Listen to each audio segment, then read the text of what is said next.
क्या आप जानते हैं कि ब्रह्मांड के स्वामी, तीनों लोकों के पालनहार भगवान श्री लक्ष्मी नारायण जी बड़े बड़े चक्रवर्ती राजाओं के सोने चांदी के थाल, छप्पन भोग और हीरे जवाहरात से भरे यज्ञों को छोड़कर एक अत्यंत निर्धन असहाय बुढ़िया की टूटी हुई कुटिया में जाकर सूखे चने के दाने बड़े चाव से क्यों खाते हैं?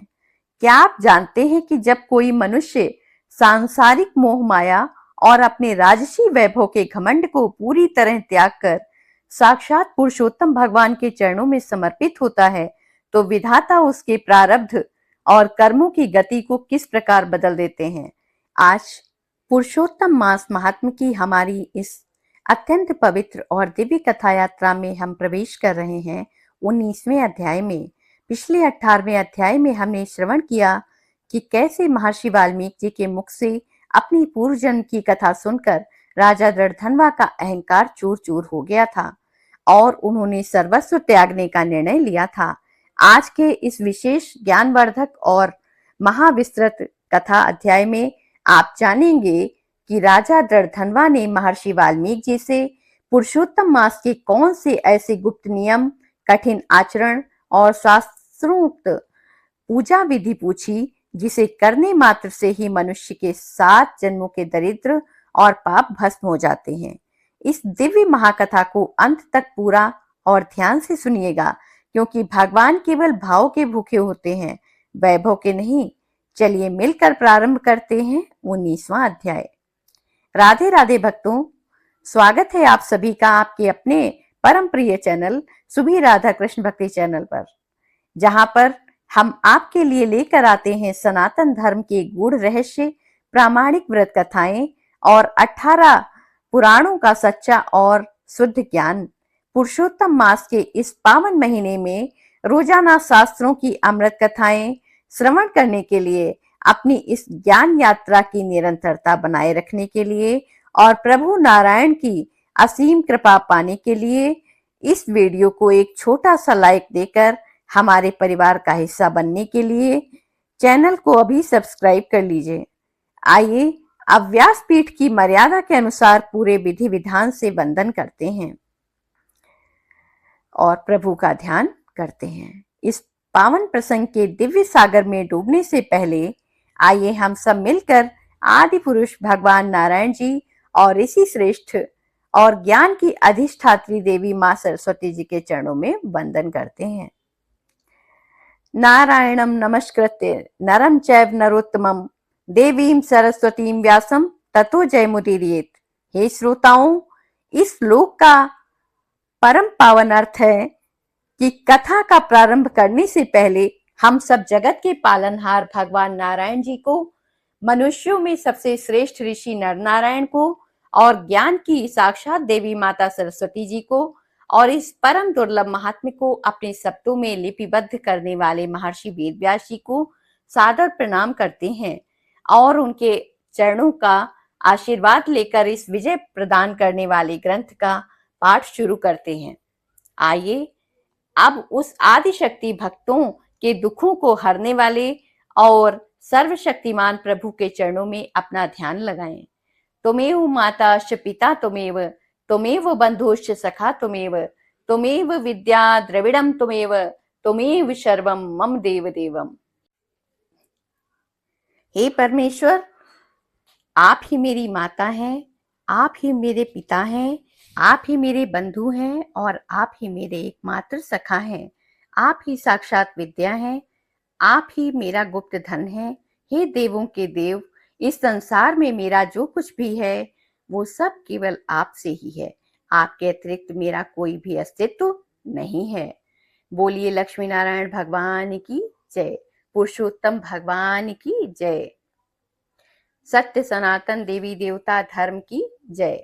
महर्षि वेदव्यास जी के परम प्रतापी और परम ज्ञानी शिष्य शूर जी महाराज नैमिषारण्य तीर्थ की पावन धरा पर सौनक आदि 88,000 ऋषियों की ज्ञानमयी सभा में व्यासपीठ पर विराजमान होकर अत्यंत गंभीर वाणी में कहते हैं, हे ऋषि श्रेष्ठ, अब आप सब अपनी चेतना को एकाग्र करके पुरुषोत्तम मास के 19वें अध्याय का वो दिव्य और रहस्यमयी वृत्तांत सुनिए, जिसे स्वयं भगवान नारायण जी ऋषि ने बद्रीनाथ धाम की कंदराओं में देवर्षि नारद जी को सुनाया था।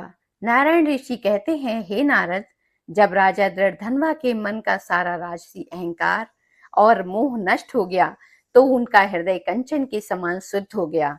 उन्होंने अपनी पत्नी रानी गुणावली का हाथ थामा और महर्षि वाल्मीकि जी के चरणों में हाथ जोड़कर अत्यंत दीन भाव से मस्तक झुकाकर प्रार्थना की।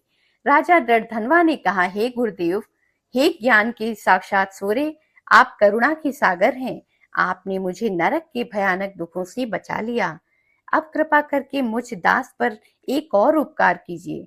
मुझे इस परम पावन पुरुषोत्तम मास के व्रत की संपूर्ण शास्त्रोक्त विधि विधान विस्तार से समझाइए।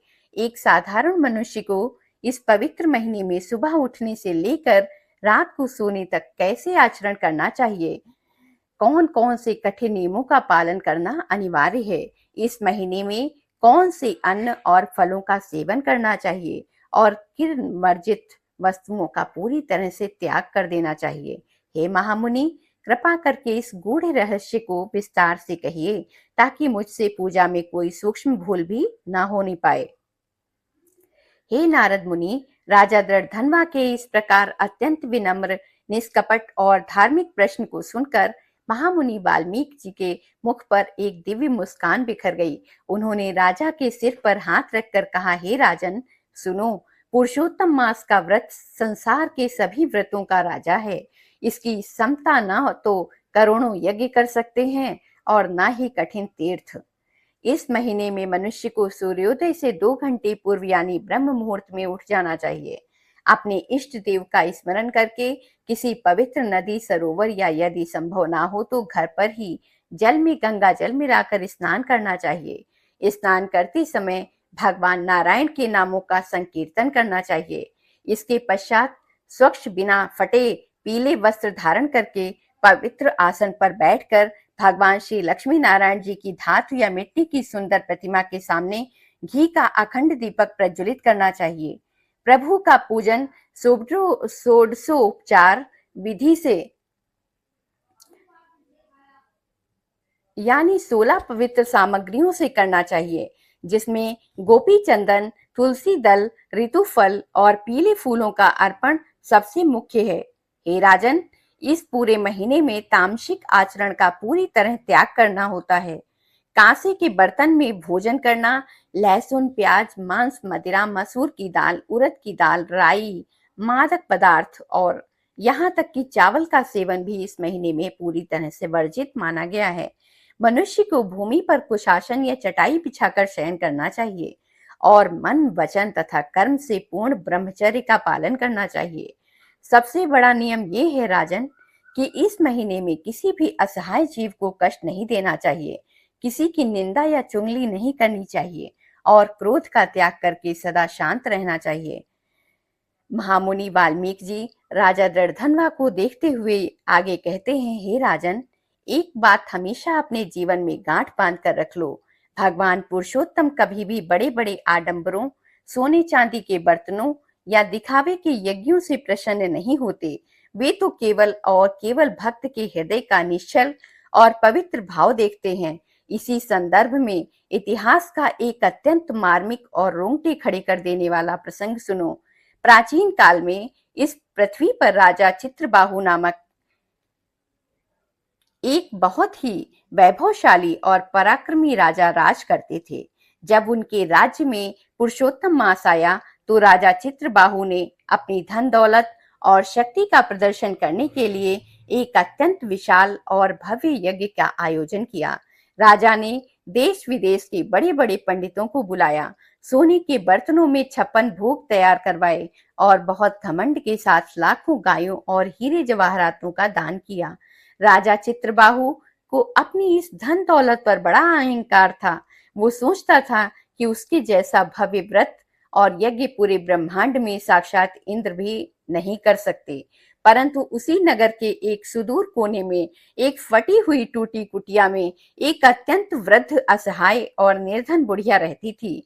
उस बुढ़िया के शरीर में शक्ति नहीं थी और ना ही उसके पास भगवान को चढ़ाने के लिए कोई सुंदर फल, मिठाई या सोने चांदी के सिक्के थे।